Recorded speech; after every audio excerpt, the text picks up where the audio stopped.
Assalamualaikum warahmatullahi wabarakatuh. Waalaikumsalam warahmatullahi wabarakatuh. Selamat pagi dan salam sejahtera untuk kita semua.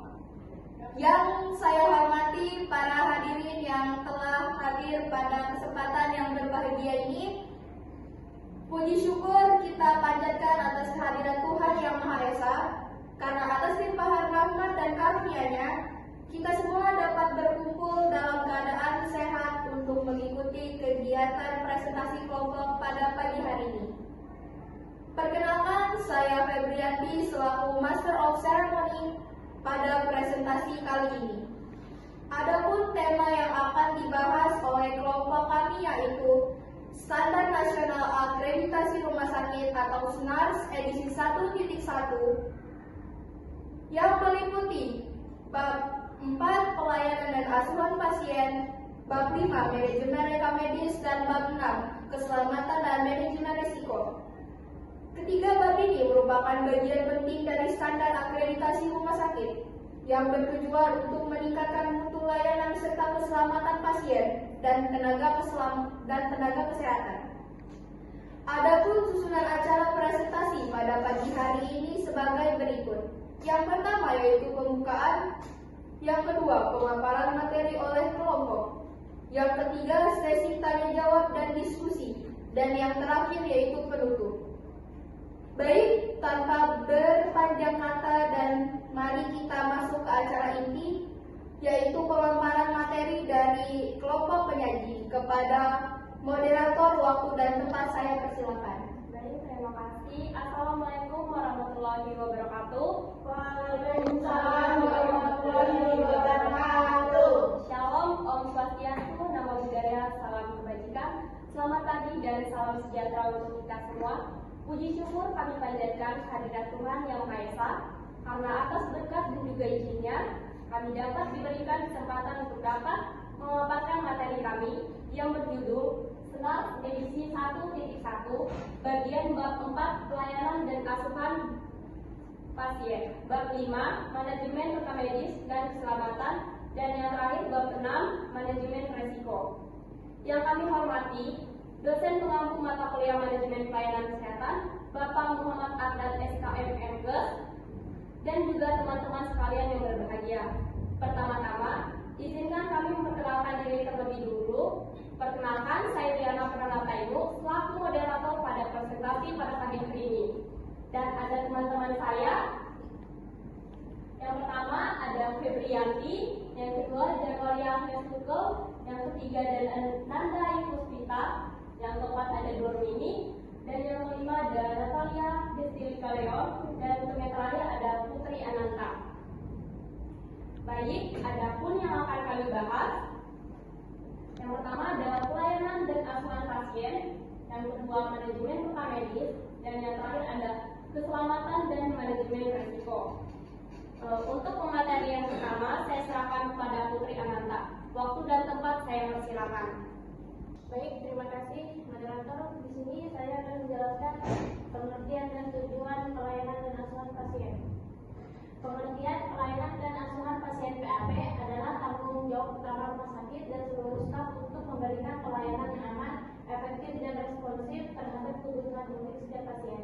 Asuhan ini dapat berupa upaya pencegahan kuratif, paliatif, atau rehabilitatif termasuk tindakan anestesi, bedah, pengobatan hingga terapi suportif yang dilaksanakan berdasarkan hasil asesmen dan asesmen ulang pasien.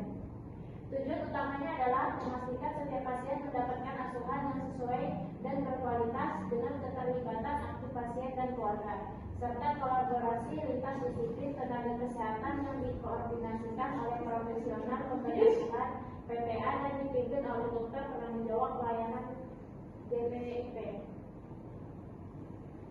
Bentuk asuhan pasien. Asuhan pasien meliputi yang pertama pencegahan, kedua kuratif atau pengobatan, ketiga paliatif atau peredam gejala, keempat rehabilitatif, kelima tindakan anestesi, bedah, transfusi, dan lain-lain. Dilakukan oleh profesional pemberi asuhan. Yang pertama dokter, perawat, tenaga kesehatan lainnya. Yang kedua sesuai kompetensi, kewenangan, dan regulasi. Melibatkan pasien dan keluarga.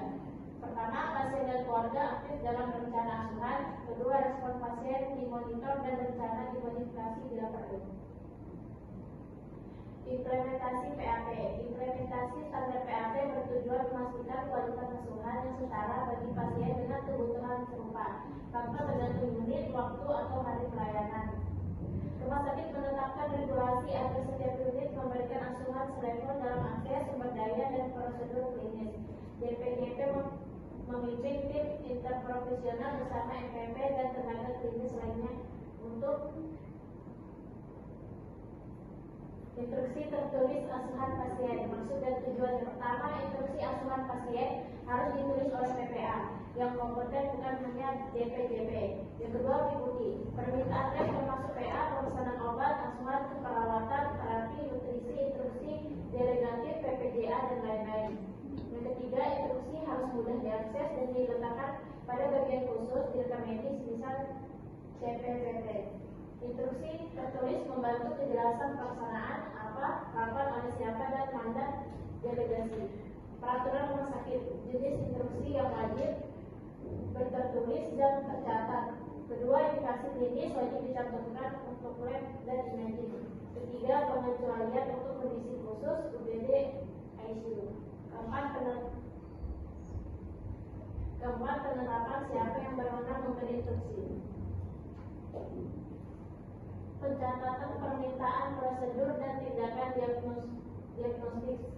Tindakan diagnostik atau prosedur medis invasif seperti endoskopi, kateterisasi, terapi radiasi, CT scan, dan pemeriksaan laboratorium serta radiologi. Harus disertai informasi tentang pengusul. Baik, saya akan melanjutkan tentang dari Putri Ananta. Di sini ada implementasi manajemen rekam medis. Di rumah sakit, rekam medis digunakan sebagai dokumen utama yang mencatat seluruh proses asuhan pasien dari awal hingga akhir. Implementasinya melibatkan catatan detail oleh PPA baik secara manual maupun elektronik agar dapat digunakan untuk pengambilan keputusan klinis, pertanggungjawaban hukum, dan analisis mutu layanan. Selanjutnya itu pengelolaan rekam medis dan retensi. Rekam medis dikelola sejak pasien diterima hingga asuhan selesai, mencakup pencatatan, penyimpanan, dan penggunaan sesuai aturan. Rumah sakit wajib menjaga keamanan dan kerahasiaan data, baik fisik maupun elektronik. Rekam medis harus selalu tersedia dan diperbarui untuk mendukung kesinambungan asuhan. Lalu pengertian keselamatan dan manajemen risiko. Keselamatan adalah kondisi lingkungan rumah sakit, bangunan, peralatan, dan area pelayanan yang tidak menimbulkan bahaya atau risiko bagi pasien, staf, dan pengunjung. Manajemen risiko fasilitas dan lingkungan adalah proses sistematis untuk mengidentifikasi. Manajemen risiko fasilitas dan lingkungan adalah proses sistematis untuk mengidentifikasi, mengurangi pengendalian risiko, serta mencegah kecelakaan dan cedera akibat fasilitas atau peralatan yang tidak memadai.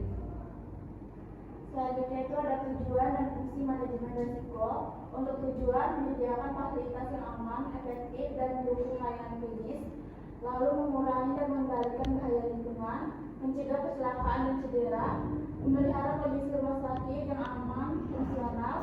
Lalu untuk fungsi, merancang dan memelihara bangunan sesuai regulasi, melakukan edukasi staf mengenai keselamatan dan risiko.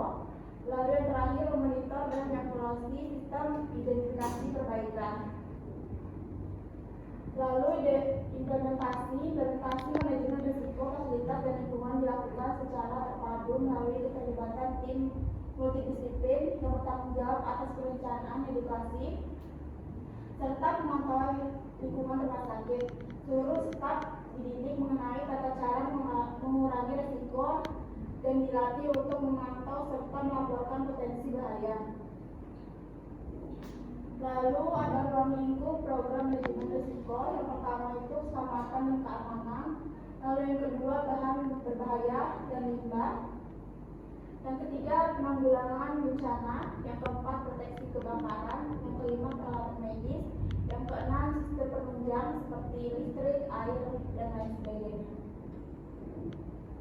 Sini ada pelaksanaan manajemen risiko. Manajemen risiko dilaksanakan melalui edukasi staf tentang laporan dan pengendalian risiko. Lalu yang kedua pemantauan rutin dan pengujian program. Yang ketiga penilaian dan revisi berkala terhadap program risiko lingkungan. Lalu tugas pengawasan risiko itu yang pertama rencana dan rekomendasi perbaikan fasilitas.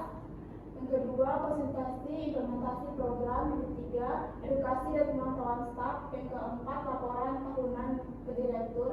Yang kelima pengelolaan laporan kegiatan yang tidak lanjut. Baik, di sini ada program keselamatan dan keamanan fasilitas. Rumah sakit harus memiliki program keselamatan dan keamanan yang bertujuan menciptakan fasilitas dan lingkungan yang aman bagi semua pihak. Kegiatan itu mencakup yang pertama asesmen risiko bangunan, pengamatan area rawan dan cedera atau gangguan. Lalu yang kedua pemeriksaan berkala fasilitas dan dokumentasi. Yang ketiga pencerahan sebelum renovasi atau konstruksi. Yang keempat identifikasi dan pembatasan akses area berisiko. Yang kelima itu pemasangan CCTV di area tertentu, bukan ruang pasien. Yang keenam persediaan fasilitas sesuai regulasi seperti tangga yang berpagar, lantai tidak licin dan lain sebagainya. Baik, terima kasih. Itu saja. Saya kembalikan ke moderator. Saya mau bertanya. Baik, saya persilakan. Baik, di sini perkenalkan nama saya Nada Mustika. Pertanyaan saya, mengapa rumah sakit wajib menjaga keamanan dan kerahasiaan data rekam medis? Baik, terima kasih Nanda. Baik, saya persilakan. Perkenalkan nama saya Januari Agus Suko. Di sini pertanyaan saya adalah, coba kalian sebutkan contoh risiko medis yang harus diantisipasi dalam layanan PAP, terus bagaimana rumah sakit mencegah kejadian tidak diinginkan pada pasien risiko tinggi. Baik, terima kasih moderator. Baik, terima kasih atas pertanyaannya. Pertanyaan dari Nanda akan dijawab oleh Priyananta. Waktu dan tempat saya persilakan.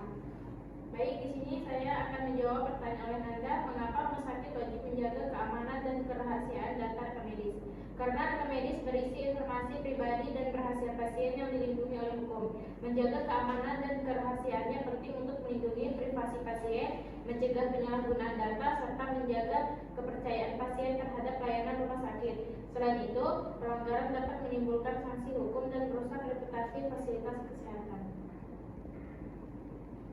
Baik, terima kasih Putri Ananta. Di sini pertanyaan dari Januari Afesuke akan dijawab oleh Nurmini. Waktu dan tempat saya persilakan. Baik, di sini saya akan menjawab pertanyaan dari Januari Afesuke.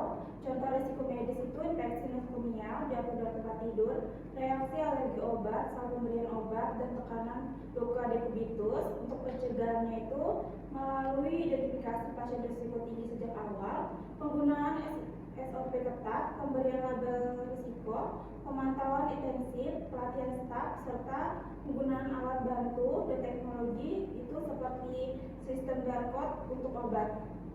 Baik, itu saja. Baik, itu saja presentasi dari kami. Lebih dan kurangnya kami mohon maaf. Saya tutup wabillahi taufiq wal hidayah. Wassalamualaikum warahmatullahi wabarakatuh. Waalaikumsalam warahmatullahi wabarakatuh.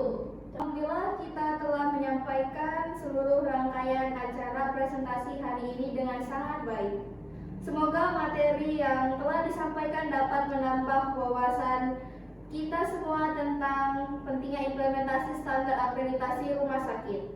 Saya selaku Master of Ceremony mohon maaf apabila terdapat kekurangan selama membantu jalannya acara. Wassalamualaikum warahmatullahi wabarakatuh. Waalaikumsalam warahmatullahi wabarakatuh. Terima kasih atas perhatian dan partisipasi semua pihak. Sampai jumpa di pertemuan berikutnya.